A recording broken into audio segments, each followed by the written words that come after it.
வெற்றி துரைசாமி அவர்கள் இன்றைக்கு நம்மளுடன் இல்லை என்பதை நாம் நம்ப முடியவில்லை.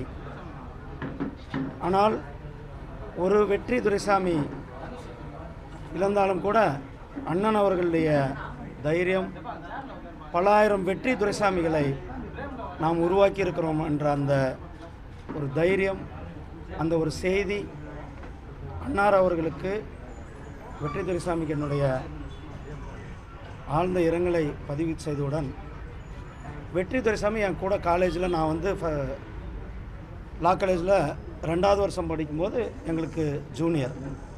அப்போ அண்ணா வந்து அண்ணா திராவிட முன்னேற்ற கழகத்தில் சட்டமன்ற உறுப்பினராகவும் மேயராக கூட அந்த லா காலேஜ் படிக்கிற நேரம். ஆனால் வெற்றி துரைசாமி அந்த நேரத்தில் காலேஜில் யாருக்கு கூட அவங்க வந்து அண்ணா திராவிட முன்னேற்ற கழகத்துடைய சட்டமன்ற உறுப்பினருடைய பையன் அல்லது ஒரு மேயருடைய பையன்ட்டு யாருக்கு கூட தெரியும். அந்தளவுக்கு அவர் வந்து அவருடைய இன்ஃப்ளூயன்ஸ் வெற்றிக்கிட்ட இல்லாமல் அவர் சுயமாக அந்த வெற்றி வந்து எங்கள் காலேஜில் எங்கள் கூட இருந்தது. அவரோட பழகின நாட்கள், ஒரு என்னுடைய ஒரு ஜூனியர், நம்ம அவரை இழந்து விட்டிருக்கிறோம். அன்னார் அவர்கள் குடும்பத்தினருக்கு என்னுடைய ஆழ்ந்த இரங்கலை பதிவு செய்தவுடன், வெற்றி துரைசாமி அவர்கள் ஆத்மா சாந்தி அடைய எல்லாம் உள்ள இறைவனை வேண்டிக் கொள்கிறேன். நம்மளுடைய குலசேகரப்பட்டினத்தில் ISRO-னுடைய ஒரு launching centre, mini launching centre, சின்ன ராக்கெட் லான்ச் பண்ணுறதுக்கு கிட்டத்தட்ட ஒரு 1500 கோடி ரூபாய்க்கு பக்கத்தில் அங்கே நிதி ஒதுக்கி அந்த லான்ச்சிங் சென்டரை தொடங்கி வைக்கிற நேரத்தில் திராவிட முன்னேற்ற கழகம் எந்த அளவுக்கு திமுக காரங்களுக்கு அறிவில்லைன்றது இதிலேருந்து காட்டும். அதாவது ஒரு சைனாவுடைய கொடியை அந்த ராக்கெட், இன்றைக்கி இந்தியா வந்து ஸ்பேஸில் பயணியராக இருந்து கொண்டு இருக்கோம். உலகத்தில் எந்த நாடு கூட இன்றைக்கி அந்த சவுத் போலுக்கு போக முடியல, எந்த நாடும் போகல. முதல் நாடாக நம்மளுடைய பாரத நாடு போயிருக்கிறது. நாம் பாரதியன் என்று சொல்ல வருவதற்கு ஒவ்வொருவரும் கர்வம் கொள்ளுகின்ற அந்த தருணம். அந்த நேரத்தில் திமுகவினுடைய ஒரு சில்லற அரசியல், திமுகவினுடைய இயலாமை, திராவிட முன்னேற்ற கழகத்தினுடைய தேச துரோகத்தை தான் சைனாவுடைய கொடியை போட்டு பாட்டதை அவர்கள் இதை காட்டுகிறது என்பது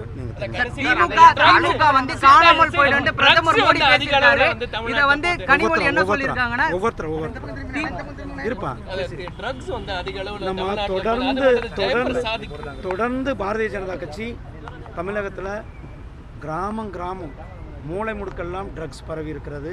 இதில் கடுமையான நடவடிக்கை எடுக்க வேண்டும் என்று கடந்த பல ஆண்டுகளாக பாரதிய ஜனதா கட்சி தொடர்ந்து நாம் இதை சொல்லிக் கொண்டிருக்கின்றோம்.